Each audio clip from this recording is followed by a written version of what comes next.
Bonjour à tous et je vous adresse évidemment mes meilleurs vœux pour 2026. Des vœux pleins de passion pour la météorologie et j'espère que nous aurons l'occasion de partager des moments très intéressants que je pourrai aussi décrypter en long et en large. En tout cas, cette année a commencé magnifiquement bien et elle s'est même terminée en 2025, quelques heures tout juste avant de passer à l'an 9. Eh bien, nous avons franchi le cap des 500 abonnés sur YouTube. Donc, merci à tous et merci aux 5 920 abonnés, donc pratiquement 6 000 sur X, et aux 420 abonnés sur Blue Sky, dont vous avez le lien en description si vous n'êtes pas encore abonné pour avoir vraiment des mises à jour toute la semaine. En tout cas, nous allons commencer fort car je compte bien vous montrer quelques outils tout à fait intéressants pour prévoir la neige et aller encore plus en profondeur pour que vous puissiez encore un peu mieux comprendre la dynamique de la prévision de la neige. En tout cas, n'oubliez pas de mettre les pouces bleus pour le référencement. Ça va m'aider beaucoup. Nous sommes dans une phase vraiment ascensionnelle et j'espère que 2026 sera l'année du vrai décollage pour Météopédagogie. N'oubliez pas de vous abonner avec la clochette, c'est important, et de partager cette chaîne YouTube, car c'est aussi ça qui lui permettra de décoller. Mais sans plus attendre, eh bien, plongeons-nous au sein de la prévision de la neige et de quelques outils particulièrement fondamentaux. Tout a commencé le jour de l'an, et si nous prenons cette image satellite EUMETSAT qui est extraite du site EUMETView que vous avez en description, eh bien nous pouvons voir une écharpe nuageuse qui traverse le Benelux et la Grande-Bretagne. À l'avant, vous avez le reste du temps sec, calme, anticyclonique, avec de nombreuses gelées, parfois d'ailleurs modérées à assez fortes en France. Mais à l'arrière, vous avez toute la trace de la cumulification qui s'engage depuis la mer de Norvège vers le bassin de la mer du Nord. Et tout ceci, c'est la trace d'une très grande instabilité qui s'engage depuis les très hautes latitudes polaires vers les latitudes tempérées. Sur cette animation de la température au niveau 500 hectopascales qui court depuis le vendredi jusqu'au mardi, nous pouvons observer cet écoulement d'air glacial d'altitude avec des couleurs violettes qui sont donc inférieures à moins 40 degrés, qui atteignent même en ce début de semaine eh bien l'Europe du Nord-Ouest, le Benelux, le nord de la France. Alors au début, c'est plutôt des couleurs bleues et on a même à certains moments comme donc le dimanche, une orientation du flux au ouest-nord-ouest, ce qui fait que de temps en temps, nous avons un retour dans des niveaux plutôt bleus, donc un peu moins froid. Mais en ce début de semaine, eh bien, c'est plutôt des couleurs violettes qui s'engagent. Donc, nous avons un yo-yo de ces températures d'altitude entre des niveaux qui sont entre moins 35 et moins 40 degrés et des niveaux qui tournent plutôt autour de moins 30 degrés. C'est donc des yo-yo d'instabilité. Quand il y a moins 30 degrés, eh bien, l'air est moins instable, il y a moins d'averses. Mais quand on redescend vers les moins 40 degrés, à la faveur d'un flux qui s'oriente plus au nord-nord-ouest, eh bien, évidemment, l'instabilité regagne avec de fortes averses de neige. Ce yo-yo est aussi parfaitement visible sur ce diagramme du modèle ensembliste allemand Icon, valable pour la ville de Bruxelles depuis le 1er de janvier jusqu'au 6 janvier. Et observez donc ces plus hauts qui se rapprochent des moins 30 degrés et ces plus bas qui se rapprochent des moins 40 degrés. C'est la différence entre une tendance aux averses plutôt limitée, pas totalement absente, évidemment, et une tendance aux averses beaucoup plus accentuée, beaucoup plus nombreuse, beaucoup plus forte, avec même un risque d'orage et donc un risque d'orage de neige. Et donc, évidemment, tout ceci est favorisé par l'orientation du flux. Quand vous êtes à ce moment-là, le flux est plutôt nord-nord-ouest, il permet d'engager le maximum d'air froid. Et quand vous êtes plutôt plus haut, eh bien, c'est quand le flux est plus orienté à l'ouest-nord-ouest et que donc, tout simplement, il y a rétractation de l'air plus froid d'altitude vers le nord ou vers l'est. Cette situation fait furieusement penser à celle de fin novembre. Rappelez-vous, nous avions eu aussi une descente arctique depuis les confins du pôle Nord, plutôt dans le quadrant Est, Sibérie et Alaska. Eh bien ici, c'est la même chose avec ces couleurs bleues et violettes qui témoignent de très bas géopotentiel et donc d'air très froid d'altitude. Le problème, c'est que ici, évidemment, nous sommes en plein hiver et donc les températures ont d'autant baissé, environ 2 à 3 degrés de moins, et c'est évidemment un point crucial pour la chute de neige et son accumulation dans les plaines de l'Europe du Nord-Ouest. Passons maintenant aux choses sérieuses et parlons d'un outil que certains météorologistes utilisent pour prévoir la neige. Il s'agit de l'épaisseur 500 à 1000 hectopascales et plus précisément de la limite 528 dam, 528 décamètres ou 5280 mètres, dont vous avez la limite sur cette carte du vendredi 2 janvier à 14 heures, avec ici cette plage en bleu clair. La plage en cyan qui est celle de 528 à 532 dam, qui est donc hors limite. Et donc, tout ce qui est au nord de cette limite un peu magique, avec beaucoup de guillemets, eh bien, peut espérer avoir de la neige fondante, vraiment la limite pluie-neige. Et comme certains météorologistes l'utilisent, surtout les météorologistes britanniques, qui sont peut-être les meilleurs du monde, eh bien, je pense que c'est une bonne raison pour parler de tout ceci dans ce décryptage. Si nous prenons maintenant l'animation radar extraite du site de Météo Ciel en date du vendredi 2 janvier dans l'après-midi, avec surtout le type de précipitation, à gauche en vert vous avez la pluie, mais surtout à droite en rouge, eh bien vous avez la neige. Eh bien nous pouvons constater malgré tout qu'il y a une intéressante superposition entre la carte précédente qui montrait les épaisseurs et plus spécifiquement le 528 décamètres et ce type de précipitation. Donc nous avons bien effectivement dans la partie nord-est de la France et bien de la neige. Alors certains formulent une petite critique par rapport à la pertinence de cette répartition. Apparemment, elle ne serait pas totalement conforme à la réalité. En attendant, c'est un outil que nous pouvons toujours utiliser et il faut quand même admettre qu'il y a une intéressante superposition sur cette animation radar. Alors, il faut évidemment prendre aussi en compte que dans le nord-est de la France, il y a une certaine altitude, 200, 300, 400, voire 500 mètres, ce qui facilite évidemment la transformation des précipitations en neige. Alors, pour terminer, nous avons aussi quelques averses de neige ou de pluie mélangées dans le nord-est de la Belgique. Eh bien, c'était le moment où il y avait aussi un cyclocross dans la région de Mol en Campine, où il y a eu quand même de très fortes averses de neige qui ont perturbé justement cette course de cyclocross jusqu'à avoir une chute d'un certain Wout van Aert et aussi quand même quelques difficultés pour Mathieu Van Der Poel. Mais donc on peut voir qu'effectivement, plus vers les côtes, plus vers le nord-ouest, eh bien c'était plutôt des averses de pluie, mais en allant dans l'intérieur des terres et surtout avec l'isothermie dont nous allons en parler plus tard, eh bien nous avions aussi des averses de neige. Mais pourquoi cette épaisseur de 528 décamètres est fondamentale pour prévoir la neige? Parce qu'elle est mathématiquement liée à la température et donc à la neige. Et pour cela, il faut regarder l'équation du nivellement barométrique dérivée de la loi des gaz parfaits et de l'équilibre hydrostatique.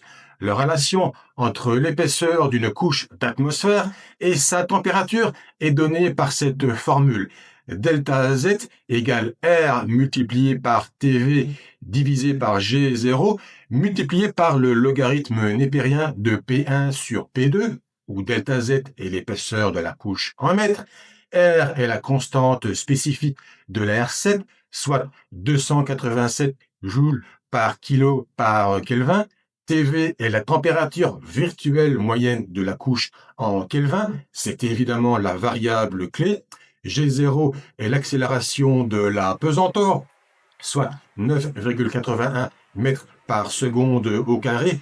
P1 et P2 sont évidemment les pressions de référence, ici 1000 et 500 hectopascales. Si l'on simplifie les constantes pour la couche 1000 à 500 hectopascales, l'équation devient approximativement delta Z égale 20,3 multiplié par TV. Et évidemment, en isolant la température moyenne pour une épaisseur de 528 décamètres, eh bien, on obtient 260 Kelvin, soit moins 13 degrés centigrades. Cette valeur est donc vitale comme température moyenne de la colonne d'air, car elle garantit généralement une structure thermique compatible avec la neige. En effet, pour que la neige tienne au sol, il ne suffit pas qu'il fasse froid en haut. Il faut que la moyenne, entre guillemets, de la colonne soit assez basse pour que le flocon ne fonde pas durant sa chute. Statistiquement, quand l'épaisseur tombe à 528 décamètres, l'isotherme 0 degré, l'altitude où la glace fond, se situe généralement vers 300 à 400 mètres d'altitude. C'est assez bas pour que les précipitations n'aient pas le temps de se transformer totalement en pluie avant de toucher le sol en plaine.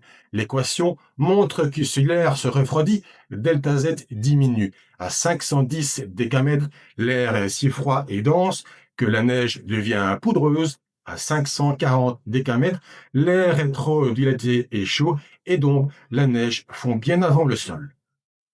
Pour vérifier cette équation, utilisons le radiosondage effectué à Essen dans l'ouest de l'Allemagne le 2 janvier à minuit heure GMT et nous allons pouvoir constater quelques éléments particulièrement intéressants. D'abord, au niveau du sol, nous sommes à environ 2-3 degrés et nous franchissons l'isotherme 0 degré entre 350 et 600 mètres, ce qui correspond plutôt bien à ce que nous avons mentionné précédemment.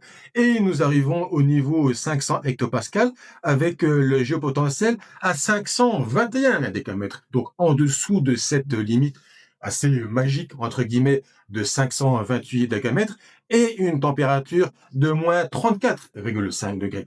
Et si nous effectuons un calcul de la température moyenne virtuelle de cette couche, eh bien, nous arrivons à moins 14,9 degrés. Nous sommes donc en dessous de la limite calculée précédemment d'environ moins 13 degrés. Nous sommes en dessous des 528 décamètres et nous sommes donc dans une zone favorable à l'apparition de la neige, d'abord essentiellement fondante, mais en tout cas de la neige dans cette situation en dessous de 528 décamètres et en dessous de moins 13 degrés de température moyenne virtuelle de cette couche 1500 hectopascales. En réalité, à côté de cette ligne, entre guillemets, magique du 528 décamètres, pour prévoir, entre guillemets, facilement la neige, il suffit encore, entre guillemets, d'analyser les sondages prévisionnels du modèle Arome pour un lieu donné, à un moment donné, ici, Bruxelles, le samedi 3 janvier à 20 heures. Et que constate-t-on sur le profil vertical de la température? Eh bien qu'il est intégralement à gauche de l'isotherme 0 degré. Donc, très probablement, s'il devait tomber quelque chose à ce moment-là, eh bien ce sera très probablement de la neige et de la neige ferme qui pourra s'accumuler au sol, sauf si préalablement, évidemment, il sera tombé de la neige sur un sol qui n'est pas suffisamment gelé, avec de la neige fondante, s'il faisait moins froid avant, et donc l'accumulation sera plus compliquée. Elle le sera aussi évidemment en ville avec le trafic inhérent notamment à la région bruxelloise. Si maintenant nous prenons un autre sondage prévisionnel réalisé au même moment, mais cette fois-ci pour la ville de Paris, eh bien cette fois-ci la courbe rouge est légèrement dans le positif, sur une couche d'environ 300 à 400 mètres. Et donc, nous sommes dans un cas un peu limite où nous pourrions évidemment, effectivement, avoir de la neige fondante qui tomberait, qui serait en processus de fusion dans cette couche inférieure, mais ce serait effectivement limite. Et en tout cas, il n'y aurait pas d'accumulation dans cette situation-là. Alors, attention, par rapport à cette ligne magique du 528 décamètres, eh bien, il peut y avoir des exceptions. Et l'une d'entre elles, c'est évidemment la pluie verglaçante. Si nous avons une couche, une pellicule d'air froid au niveau du sol et que nous avons évidemment de l'air froid en haute sphère, mais que entre les deux, nous avons une couche de 1000 à 2000 mètres où la température est positive, eh bien, la neige qui tombera d'abord dans les hautes sphères aura tout le loisir de fondre dans cette couche relativement épaisse. Et aussi, la couche inférieure où il sera en train de regeler, eh bien, ne sera pas suffisamment épaisse pour pouvoir regeler la pluie en neige. Et donc, il tombera de la pluie verglaçante au lieu de la neige, même si la température moyenne virtuelle serait inférieure à moins 13 degrés. Et l'autre exception dans l'autre sens, c'est d'avoir une température en moyenne virtuelle supérieure à moins 13 degrés, mais avec la quantité de précipitations fortes qui pourraient tomber, eh bien, nous pourrions avoir un processus d'isothermie avec progressivement abaissement de la température dans les hautes sphères qui progressivement vont se translater vers le niveau du sol. Et donc, la neige qui tombera d'abord dans les hautes sphères et qui va fondre dans les basses couches, eh bien, progressivement, va continuer à tomber jusque dans les basses couches. Et au final, avec ce processus d'isothermie que nous allons expliquer en détail ci-après, eh bien, nous pourrions passer de la pluie à la neige ferme en 1 heure de temps. Mais qu'est-ce que l'isothermie? L'isothermie est un phénomène météorologique où les précipitations finissent par, entre guillemets, fabriquer leur propre air froid.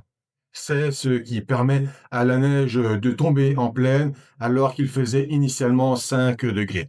Le moteur de ce processus est la thermodynamique des changements d'état, et plus précisément l'absorption de chaleur latente. Lorsqu'un corps change d'état, de solide à liquide, il a besoin d'énergie pour briser les liaisons cristallines. Cette énergie est appelée chaleur latente et elle est de 334 kJ par kilo. Imaginez des milliards de flocons tombant dans une couche d'air à plus 3 degrés. Pour fondre et devenir des gouttes de pluie, chaque flocon pompe des calories dans l'air environnement. En cédant sa chaleur au flocon, l'air se refroidit. À mesure que l'air se refroidit, les flocons fondent de plus en plus bas dans l'atmosphère. La limite pluie-neige descend progressivement. De précision à tout ce raisonnement, il faudra bien des précipitations soutenues. Un petit crachin ne contient pas assez de masse pour refroidir des milliers de mètres cubes d'air. En outre, l'absence de vent sera importante, car le vent brasse les couches qui se réchauffent. Pour bien comprendre tout ceci, prenons un scénario. Imaginons une colonne d'air de 1 mètre carré de surface et de 1000 mètres de hauteur avec une température initialement positive, disons 3 degrés en moyenne. La masse de l'air dans la colonne sera d'environ 1200 kg, puisque l'air pèse environ 1,2 kg par mètre cube, et il tombe l'équivalent de 10 mm de pluie, soit 10 kg de neige qui va fondre dans cette colonne. Le transfert d'énergie thermique, symbolisé par la lettre Q, et sera égal à la masse de neige, 10 kg, multiplié par la chaleur latente de fusion, soit 334 000 joules par kilo. Et nous obtiendrons donc un Q qui sera de 3 340 000 joules. Si nous voulons connaître le différentiel de température, il faudra diviser ce transfert d'énergie thermique par la masse d'air et par la capacité thermique massique de l'air, qui est de 1006 joules par kilo par Kelvin. Et avec un calcul, eh bien, nous obtiendrons donc un résultat qui sera de 2,8 degrés de différentiel de température. Et donc, le simple fait de faire fondre 10 mm de précipitation a refroidi une couche d'1 km d'épaisseur de 2,8 degrés. Si l'air était initialement à 3 degrés, ce refroidissement par fusion le fait passer à pratiquement 0 degré. Et donc, au début de l'épisode, il pleut par 3 degrés. Et puis, après 1 heure de pluie forte, l'air est pompé de ses calories, la température chute tout proche de 0 degré, et donc les gouttes se transforment en neige fondante, puis en neige seule qui tiendra finalement au sol. Voilà pour ce décryptage météo numéro 48. J'espère qu'il vous a plu, car j'ai vraiment beaucoup donné de ma personne pour celui-ci. Si c'est le cas, eh bien, encore une fois, n'oubliez pas de mettre un pouce bleu et de vous abonner avec la clochette, c'est important.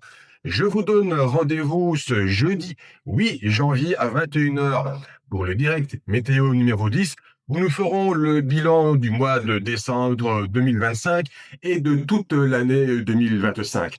Et si vous ne savez pas être présent en direct à ce moment-là, eh bien, je vous donne rendez-vous le lundi 12 janvier 2026 pour le décryptage météo numéro 49. D'ici là, portez-vous bien et salut!